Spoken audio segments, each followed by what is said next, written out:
Well, hello random YouTube people. Winter is over and it's time to turn your sprinkling system on for spring.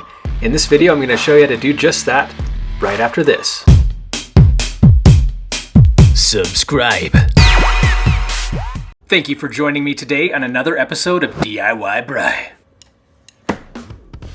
Let's turn on your sprinkling system.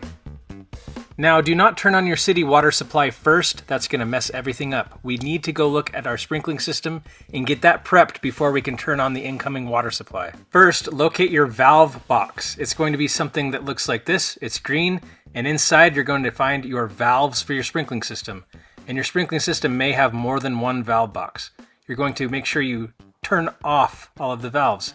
These have been opened for the winter. I'm just turning them righty-tighty to close them all so that when we turn on the water, it doesn't just shoot through the lines and it's going to stop at the valves here. When I say turn off or close the valves, don't worry. The sprinkling system control panel will turn each valve off when they need to be. That's what all the wires are for.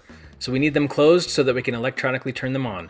Of course, when you're done, go ahead and put the cover back on and then locate what's your backflow preventer for your sprinkling system. My backflow preventer is hidden underneath a fake rock, and you'd know this if you've seen any of my other videos like replacing the backflow preventer or my winterize your sprinkling system for winter video. So here I'm just taking off the winter cover, the insulation jacket off of my backflow preventer. This is my irrigation backflow preventer. A backflow preventer is a device that stops water from flowing backwards into a public water supply. To prep this backflow preventer, we first need to close all of the valves. You can see this is a little bleeder valve. It was on a 45-degree angle to get some air into the backflow preventer to prevent freezing. Now I'm going to make sure it's perpendicular so that it's closed off. Here's another bleeder valve here that's at a 45, and I'm going to perpendicular that as well, which means it's closed off.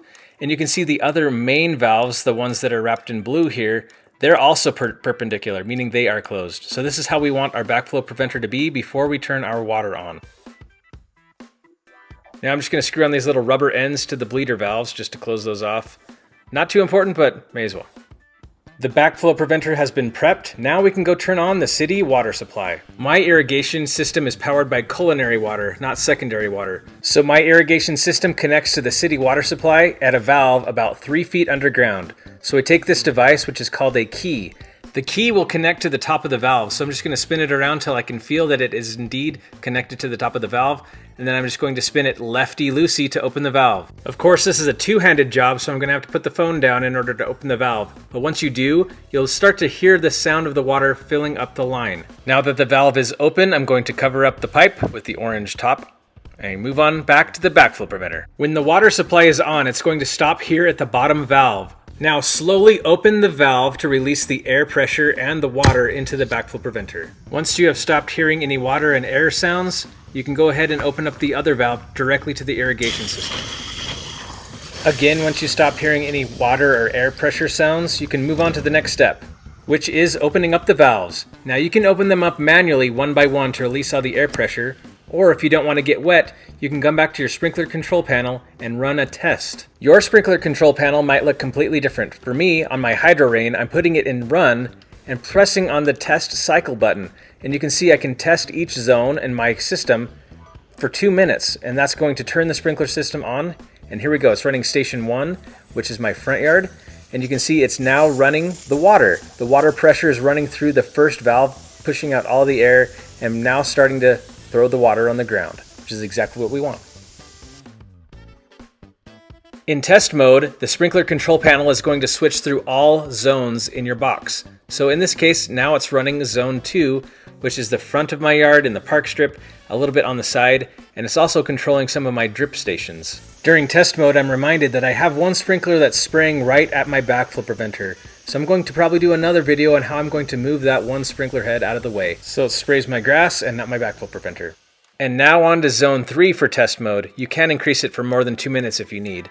On to zone 3, which is my backyard. Looks like all sprinkler heads in zone 3 are spraying just like I want them to.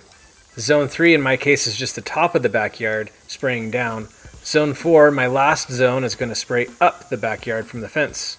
Let's check zone 4. Just hanging out here in the backyard, waiting for the control panel to switch from zone 3 to zone 4. And it looks like it's going to zone 4 now. Yep, you can see the sprinklers coming up, and it's now shooting water out of the zone 4 sprinkler heads. Look at that, it looks fantastic.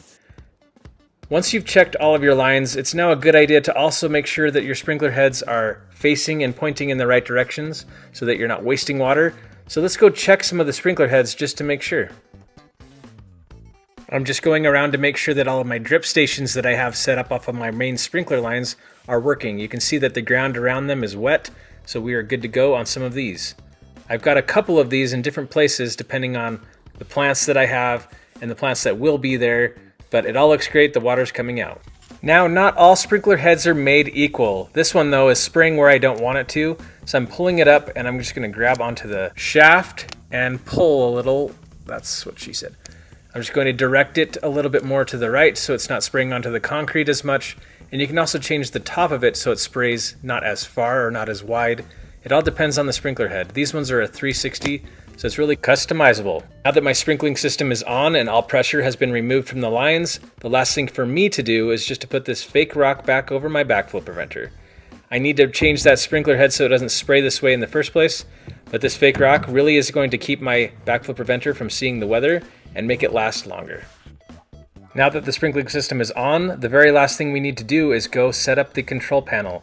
It should just remember the settings you had from last year, but in this case I need to make sure that my date is correct, so I'm going to turn it to the set clock mode, and I have these up and down arrows that allow me to change the time. Setting the correct time is important if you're using the features where your sprinkling system is turning on at a certain time of day.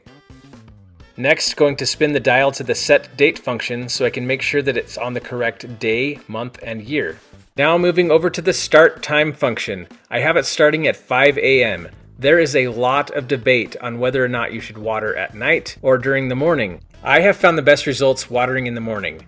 Now set for the run time. The amount of time you need to water for each zone is also a matter of high debate.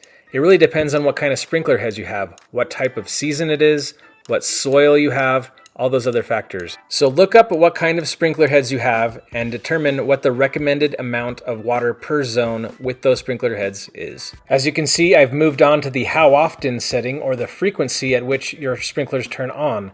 You can see you can set individual days. I can have it set to run on all the odd days or run on all the even days, or intermittently. As recommended by the county I live in, I'm going to do 2 days a week. Once everything has been set up to your liking, set it and run, and your sprinkling system is ready to go. Thank you so much for watching. If you found any part of this video helpful, please give this video a thumbs up, share it with all of your friends, give me a comment, and be sure to subscribe. Subscribe.